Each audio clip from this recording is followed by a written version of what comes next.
Eliminate the workplace excuse. That's what leaders do.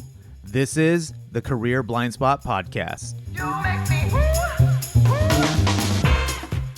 Why was it okay for you to continue working for a leader who regularly hit on you? Oh, snap. I didn't tell Courtney I was going to ask her that question. Oh, but she just mentioned that. You know what? Because at the time, that was still the best boss that I had ever had because they supported my decisions. They didn't undermine me, and they were encouraging of me growing as a person. If that was happening to someone you knew and care about, regardless of gender role, how would you feel? I would be like, you need to, what? What is happening? No, that's not something that would happen today. This is not anything that happened recently. This was a while ago. Yeah, I mean, we're talking... more than 10 years. Yeah. Yeah. So there's a great quote, Psychology of Money. All jobs look easy when you're not the one doing it. But when you have power and authority, and maybe when we have a paywall one day, I'll tell you the full story that Courtney helped me see of like, when people abuse power and authority, that's the problem. And with leaders, it's easy to pick on them, right. But then also politicians. Oh, that politician, I don't see you running for office. I'm not running for office, not giving them a fair pass, but it's easy to complain about the people in charge when you never shoot your shot or go to school, get your liberal arts degree instead of try to be a lawyer, have some skin in the game, yo. But as a female, we've talked a lot behind the scenes, and I over and over, and you never really made me feel bad for this, but I felt bad in realizing, how come Courtney's doing it this way? I would handle it this way.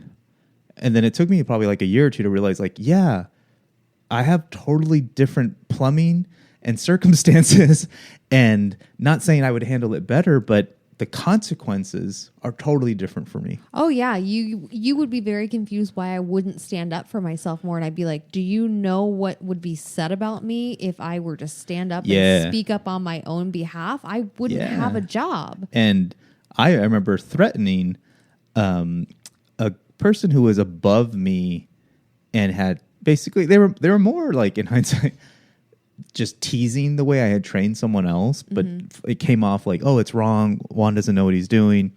And I remember on the way home, I found out about it. I called the person and I was like, you want to tell me? And I'm like, so on one hand, I feel like this cool, tough guy, right? Right. But then even the next day, I remember feeling like, I kind of overreacted. Like, what's my problem? But at the same time, didn't happen again. I don't expect anyone else, especially a female, but also a person of color or whatever, to do the same thing without like being afraid of, the angry black guy or the emotional woman or whatever it is. So I asked the thing, because you had mentioned that boss was always hitting on me. And I'm like, you didn't tell me that. You told me he hit on you once. Right. But also, I'm not, you don't have to tell me everything. Today, we have like the highest expectations of a leader. Yes. So using you as this recurring guest, I want to ask you, when you were 20-something, getting your career started, what expectations, if any, did you have of leaders? Your leaders. I had very low expectations of my leaders. My first leader was working at American Express, and that person was, looking back, they were not a leader. They were just somebody who had been put into a role where they could approve or disapprove my vacation time. There was no leadership there. So I had very low expectations from that first real job on of what a leader actually looked like. What expectations did you have other than your vacation and sick time? I mean, literally, I didn't know that they could be anything else other than somebody who was like, you've done something wrong, or yes, your vacation is approved. I thought that's what being a leader meant. And I thought it meant, basically just telling people you're not getting a raise because we didn't meet our quota as a business. Like, that's what I thought leadership was. Well, and I mean, you named them specifically this time, but you work for one of a big corporation, correct. American Express, right? Which is going to look totally different than when you work for a smaller business, right? And I remember when you first started working at TTI, you were like, "I don't have to clock out to pee," and you weren't joking. No, yeah. When you come from a call center, they micromanage everything that you do, and so that's what being a leader is in a call center. At least at that point in time, the 2007 time frame that I was there. That's what it was, did you use the bathroom more than 4 times today? We have a problem. You need a doctor's note.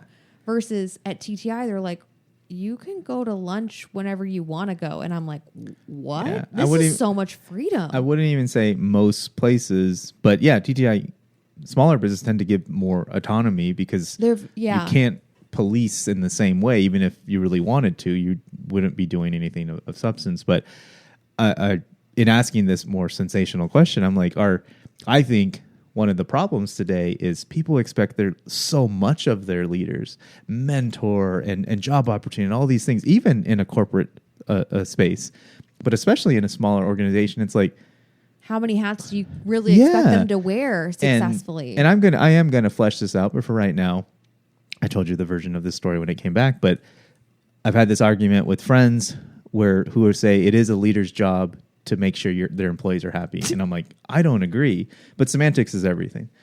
And I believe it is a leader's or a manager's job to describe what you said. You approve vacation, make sure people are meeting their goals. And you're basically updating stuff. Right. But if you're a leader and you're trying to lead people to new horizons, then your main job, at least in terms of keeping people happy, is your high performers. How do I keep them happy? Because I don't want to start over from scratch. I got to hold everyone else accountable. But part of that is if someone's not up to snuff or hitting whatever production, then I have to hold them accountable and quote unquote keep them happy and let them go. Semantics is everything. I'm not trying to be a jerk, but I think that's a lot to expect. Like, this person's giving me a job and they approve my vacation. Now I expect them to make me happy and find jobs for me that satisfy my driving forces and da-da-da-da-da. Like, come on, man. That's lower your expectation. I feel like. But I also think you're very unrealistic. Oh, yeah. I don't disagree that I'm unrealistic. You're pronouns and DE&I, and not to say that I'm not. I'm just putting Courtney on the hot seat. I'm very vocal about You think leaders are supposed to be fill in the blank? I think if you're an actual leader, you're supposed to be, leading your team forward. It's encouraging them to have learning opportunities. It's encouraging them to take on things that are outside their comfort zone, but also being a safety net for them if they don't get there. It's encouraging them to speak up for the things that matter. There's a lot of things you can do. And to me, it's if you're encouraging your employees to have unhealthy work-life balance loads, then you are not a good leader in my eyes. If you're not, it's 2024, Juan. The 8-hour workday doesn't make any sense to me anymore in the type of work that I do. It doesn't take me 8 hours to do my job every day. It did when I went into an office because everything takes 9 times as long when you're in an office. But working remote, I can do my job much shorter than 8 hours in a day. How do you think... And I feel like leaders should be talking about that more. Get your things done. Work a flexible schedule, but get your work done. Get to your meetings and get your work done, and then take care of yourself, because that's what a company needs from you, is for you to show up tomorrow and come back to more meetings and do more work. But take care of yourself and stop trying to work this perfect 8 hours every single day. When is it okay for them to hit on you? Never. Okay. I know that now. I was in my 20s. Right. I'm not saying... I don't know. Boss hit on me, maybe I would. But right? No, probably would. I'd be like, what the hell? Knowing me, I was oblivious most of the time. I don't want to say I disagree. Okay. But what do you there's think, a lot then? more younger Courtney mindsets out there. Right. I think, how do I say this? A leader is something, you can get a title, right? Yeah. But when someone follows someone else, we say, hey, I'm leaving the company. It was great to work with you guys. And then 2-3 months later, hey, how you still like it at the old company? I'm really happy over here, and you're a really good team player, Courtney. Like, you want to come work with me? That's a leader. Right. That other people follow to go somewhere else. Mm-hmm. Like they run a risk. And you have to earn that. I don't expect that of most people who are in charge, at least not right away. I'm not saying it shouldn't be a goal, but it's use a different analogy. If you want to be a grandparent, you have to be a parent first. Right. Maybe there's a loophole around that. But I feel like you could adopt like a 27-year-old. Like, we could make it work. I yeah, could find I guess a way. So, yeah. But for the most part, Being a parent is way more stressful because you In have, our experience, yes. well, I mean, but I think most parents, like you're responsible. You're Right. the, whereas the grandparent, theoretically, you're doing it all voluntarily and out of love and without the pressure and, in segments versus 24/7 for the next 18 years. And so I think we mix up that, like, I want more grandparents when it's hard enough to be a parent. Right. And these people are overworked or understaffed or whatever. And so it's like, I don't expect, if someone else isn't like loving their job, to basically make my job much better. Okay. And I'm not saying it should be that way. I just don't expect it to happen as much. And so just like younger Courtney and hell, younger Juan, were so naive about what a leader or even just a manager was supposed to do. Yeah. Like let's isolate to your typical fast food restaurant. Okay. It'd be nice to know that the senior, a 20-year-old manager is motivating and inspiring all the young people who are taking orders, et cetera. But I really don't expect that. I don't think that's a thing. If I'm paying him or her, like, hey, man, just make sure that things are sanitary, things are on time, tickets, everything's up to code, blah, blah, blah. Right. I'm not saying it's going to hurt if he's this motivational person, but if you can't do the bare minimum, then we have a bigger problem here. Right. And so when do you need a leader versus just a manager? all the freaking time. Okay. And I think that the people who do that, like even your I want to say abuser. What's the right word? The person who took advantage of their position. Not abuser. That's strong. I don't know close. what to call that. Yeah. But the bad leader, the bad manager. He at least was doing the bare minimum. Right? Right? Right. And I was so thrilled by that bare minimum that I was willing to overlook how uncomfortable I was around that person. Yeah. And I'm not saying that should be the standard, but all these people who want to motivate and inspire, meanwhile, their people aren't doing the bare minimum. And by no means should you hit on anyone. I don't care if you're of age or not. Like, we're here to work. Right. Or we're here to do whatever. We're here to volunteer. Like, when you're an authority figure and people are trusting you and you veer out of that or you use that to get an edge on something, now morally, maybe not legally, but morally, you're in some gray area. Right. And so I think that's, people go to work, not just young people, but anyone, and they expect companies, which aren't even a person, but people to be like walk on water. And yet we see all these abusers. We've worked for these abusers, and we know, like, man, even when they're good, they ain't that good. Really? So I'm not trying to give everyone a free pass. I just like, what do we really expect out of our leaders every day?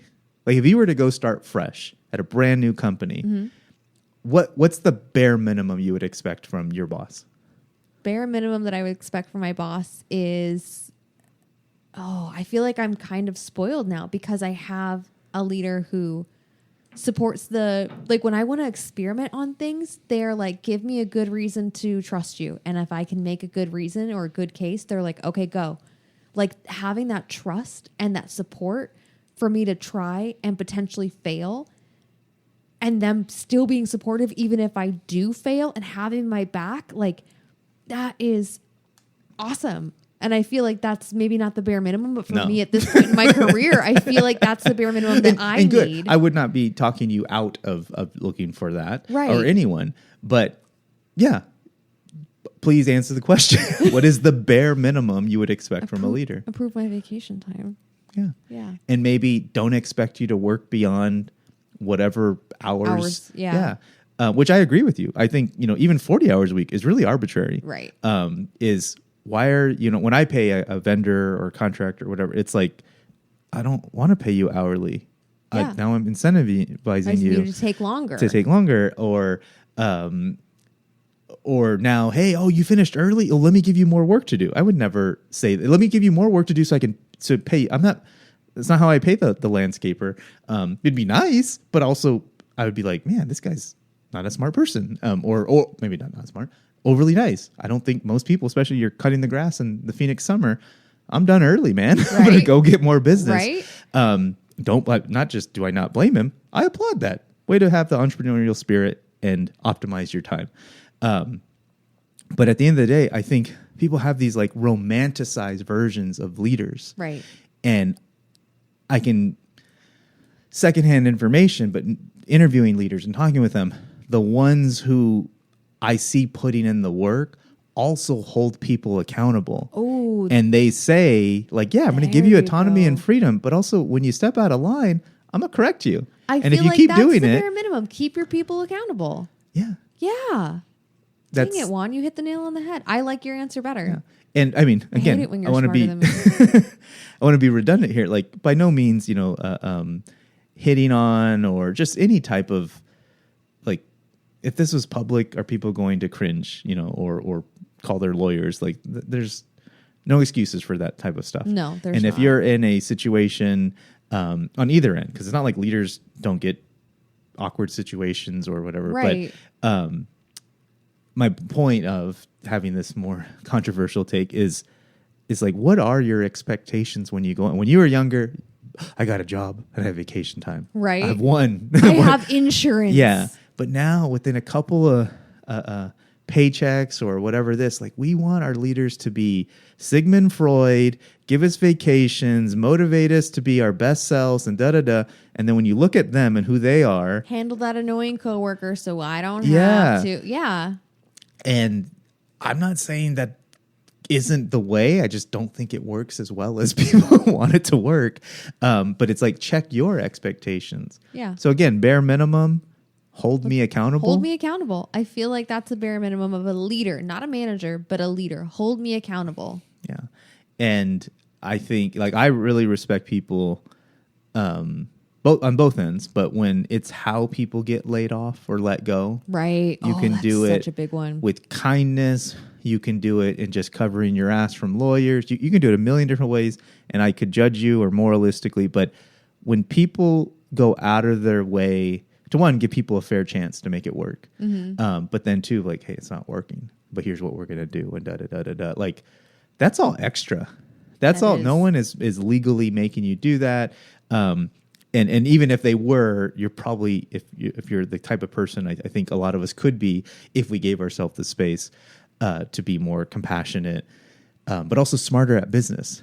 Because I think how you let go of people says everything about how you run your company. Yes. And I do think a lot of companies have a lot of excess. Not bad people, but a lot of people who aren't really doing constructive things that move the needle and make a difference, which then the other people who are doing a lot of constructive things look around and be like, how come that person isn't carrying a similar load? Yeah. And that hanging on to too many poor performers is demoralizing for the high performers. Yeah. Oh my gosh. Yeah. That one, I feel like that's not talked about enough. So again, I don't want anyone to lose their job, but I have a lot of respect for leaders who hold other people accountable to a point of, hey man, you can't hang.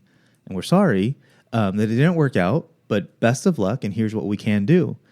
You don't have to say that in a nice way. I don't think you're bad if you don't say that, but I do think you're awesome when you say it and how you say it. It doesn't matter what I think. The rest of your employees know regardless. Right. They're the jury who are ultimately making the decision of, are you leading in a high integrity manner, which is not something you answer for yourself. I mean, you can, but from a company perspective, you do, but from a company perspective, other people are going to kind of do the gladiator thumbs up, thumbs down on you. But yeah, I think, this is 9 different perspectives, but it's like our parents. When you're a kid, you think your parents are so cool. Then you think your parents are so dumb and annoying. Then you're like, oh my God, my parents had it so hard. I was such a loser and I wasted their time or whatever it is. Just my psyche. I don't know. Okay. Anyone can relate. But then you also realize my parents were human beings and sometimes they did things I didn't like or don't agree with or blah, blah, blah, blah, blah. But as you mature, you're like, they're adults and they're going to make their own decisions. And right. I'm figuring this out. And how many things have I messed up? And how many people could be annoyed at me? I think our leaders deserve the same amount of gratitude, grace, and empathy, and we don't give it. We expect more and more, and we're just disappointed. And everyone on LinkedIn is posting about how bad leaders and bad bosses and da-da-da-da-da. Step up to the plate, homie. Oh, I like it. No, you don't. No, I'm actually really mad that you thought of the hold people accountable as the minimum because I feel like that's so accurate. And I don't like when you're better at things than me. Well, that's the nature of this podcast. Oh.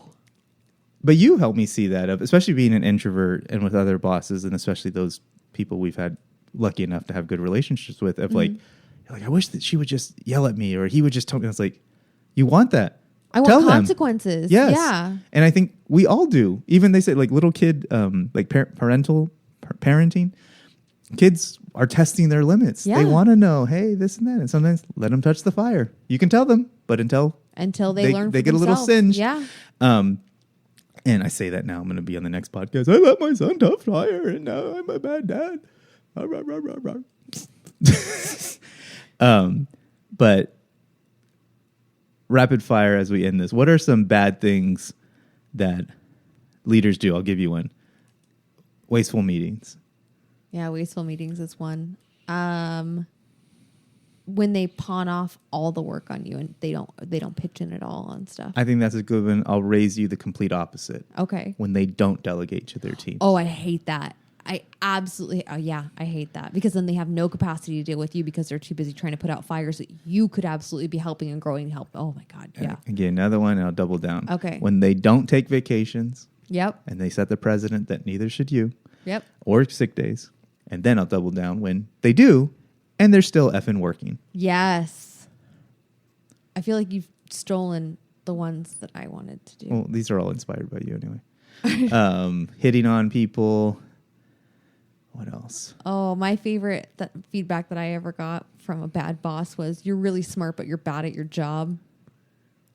I hated that. Like feedback that doesn't help you grow at all. That one always really irritated me. Yeah, but that's almost, they're almost at the accountable. They've Right. just insulted you. They've not helped you. Right. So they've diagnosed you're sick. See you later. See you later. Good luck to you. All right.